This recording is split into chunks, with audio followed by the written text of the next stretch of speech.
मधून जे काही न्यूमेरिकल्स आहे ते आपण या ठिकाणी डिस्कस करणार या ठिकाणी सोल्युशन चॅप्टर मधून. सो या ठिकाणी काही न्यूमेरिकल आहे. A solution is prepared. या ठिकाणी काही सोल्युशन आहे ते सोल्युशन बनवायचे कसं बनतंय. A solution is prepared by dissolving 394 gram of the non volatile solute in 622 gram of water. The vapor pressure of solution is found to be 30.74 mmHg at 30 degrees Celsius. If the vapor pressure of water at 30 degrees Celsius is 31.8 mmHg, then what is the molar mass of the solute? So here we have to find out the molar mass of the solute. That is a M2. या ठिकाणी आपलं जे M2 आहे ते M2 या ठिकाणी find out करायचं आहे. सो आपण अगोदर जे काही न्यूमेरिकल्स आहे आपण ते समजून घेऊ. या ठिकाणी काय सांगितलंय की अ सोल्युशन इज प्रिपेअर्ड. या ठिकाणी सोल्युशन बनवायचं आहे. कसं बनवायचंय. A solution is prepared by dissolving 394 gram of non volatile solute in 622 gram of water. मी 622 ग्राम ऑफ वॉटर मध्ये या ठिकाणी 394 ग्राम ऑफ जे काही सॉल्यूट असतं ते या ठिकाणी आपण ऍड करणार आणि त्या ठिकाणी सोल्युशन प्रिपेअर्ड होईल. The vapour pressure. समजा या ठिकाणी कंडिशन असे आहे.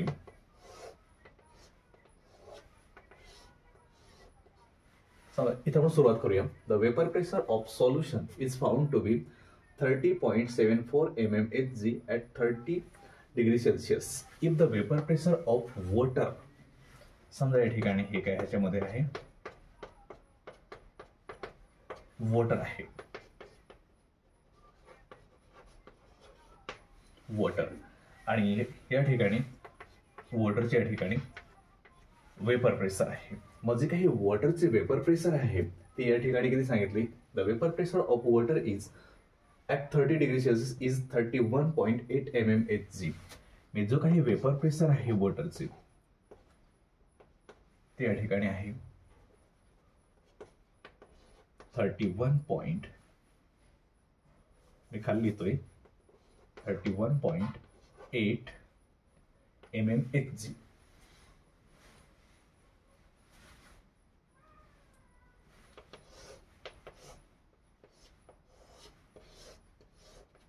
ठीक आहे. हे झालं समजा सॉल्व्हंटचं. आणि नेक्स्ट सोल्युशन बनवायचंय. मग सोल्युशन कसं बनवायचं या ठिकाणी. A solution is prepared by dissolving 394 gram of non-volatile solute in 622 gram of water.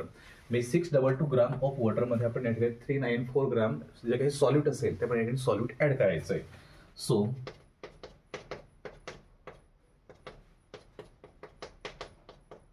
समजा हे याच्यामध्ये काय आहे सॉल्व्हंट आहे. सॉल्व्हंट आणि किती आहे ते सॉल्व्हंटचं प्रमाण किती आहे 622 ग्राम.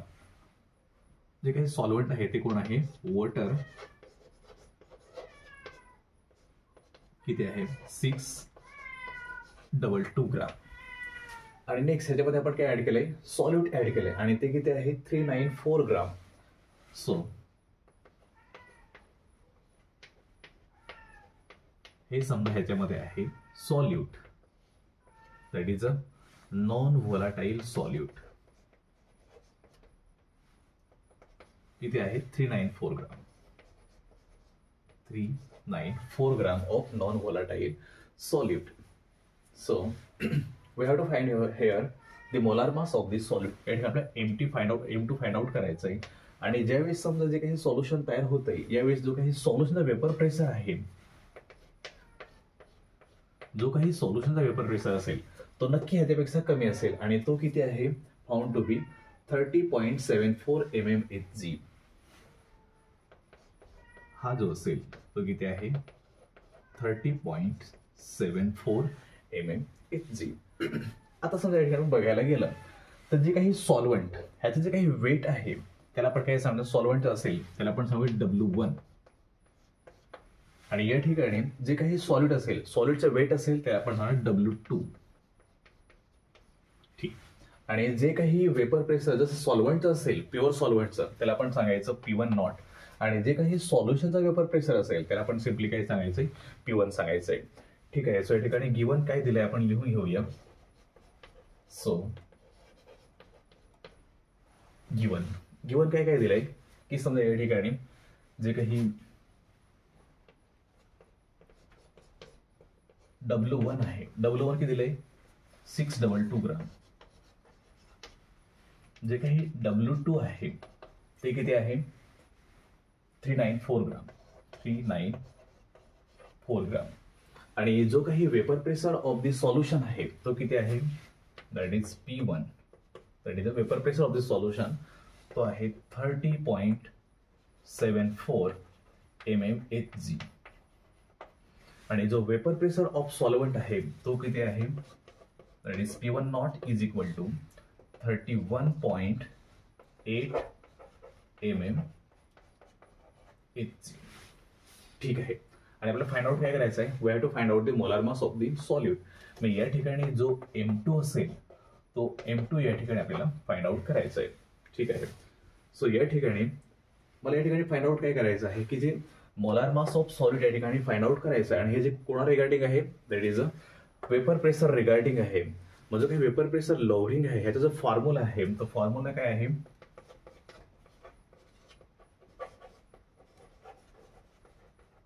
जो काही फॉर्म्युला आहे तो फॉर्म्युला या ठिकाणी लिहून घेऊया आपण.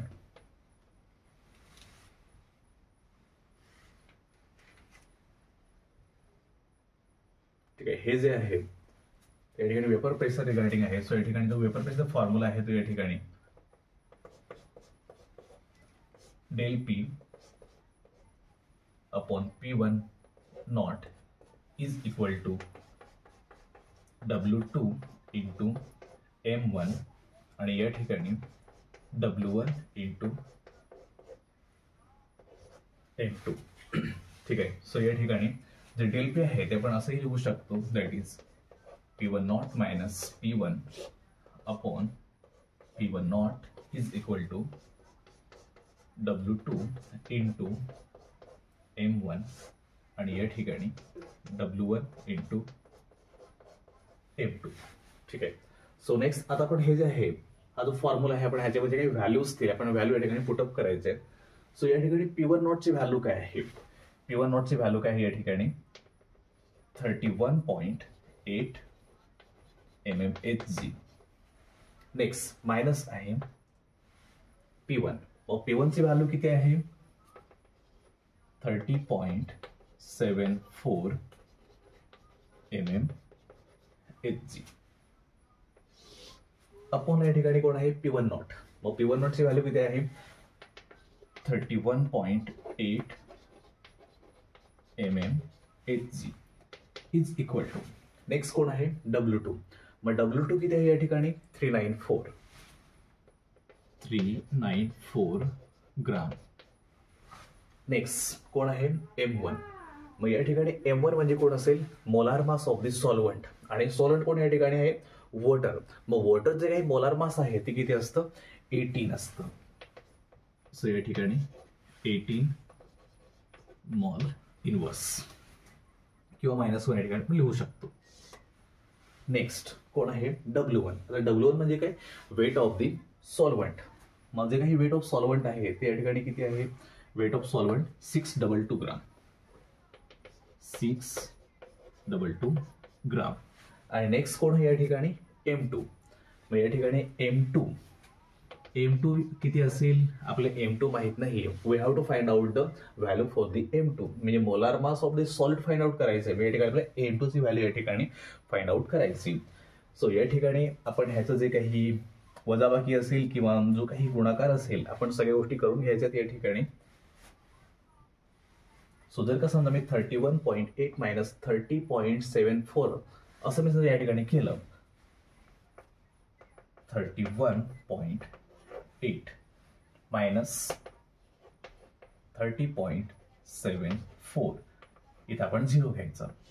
मग समजा 10 मधून 4 गेले किती 6, इथला हातचा आपण एक द्यायचा. सो 8 मायनस 8 या ठिकाणी 0, इथं पॉईंट आहे, इथं 1 येईल आणि या ठिकाणी 0.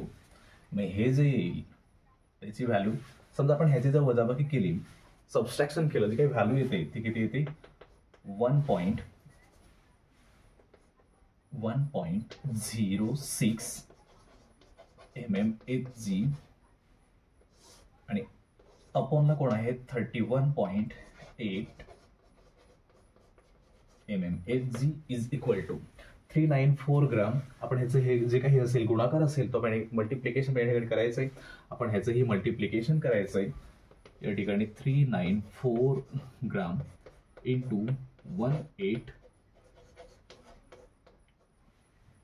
Minus 1 622 gram into M2.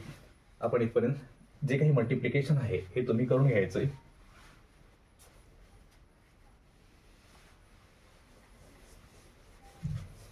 आता नेक्स्ट इथं मी काय करेन, ह्याचा मी तिरकस गुणाकार करेन. जे काही क्रॉस मल्टिप्लिकेशन आहे ते मी या ठिकाणी करेन. मग क्रॉस मल्टिप्लिकेशन कसं की ह्याचा आणि ह्याचा गुणाकार करायचं, ह्याचा आणि ह्याचा गुणाकार करायचा, त्याला आपण क्रॉस मल्टिप्लिकेशन सांगतोय. सो या ठिकाणी जसं मी ह्याचा क्रॉस मल्टिप्लिकेशन करतोय तिकडे कोण आहे 1.06 mmHg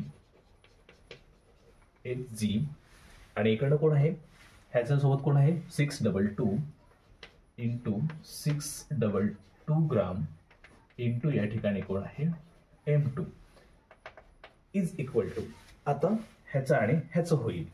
सो 31.8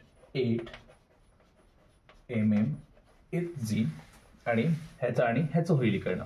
मग इकडनं कोण आहे इंटू 394 ग्राम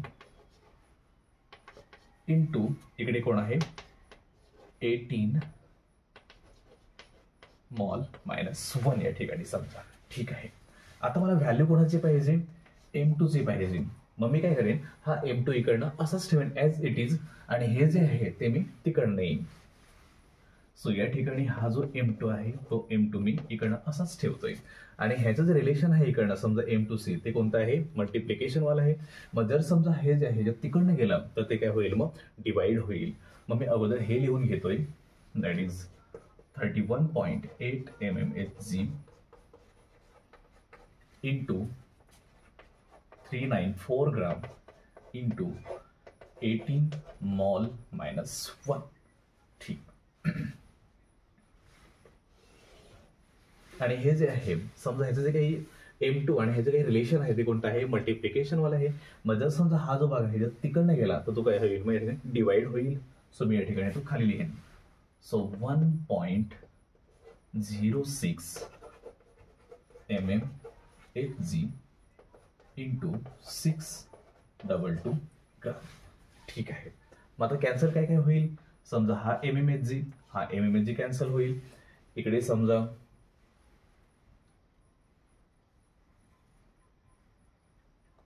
हा हे समजा ग्राम मध्ये असेल मग हा कॅन्सल होईल आणि इकडे हा कॅन्सल होईल.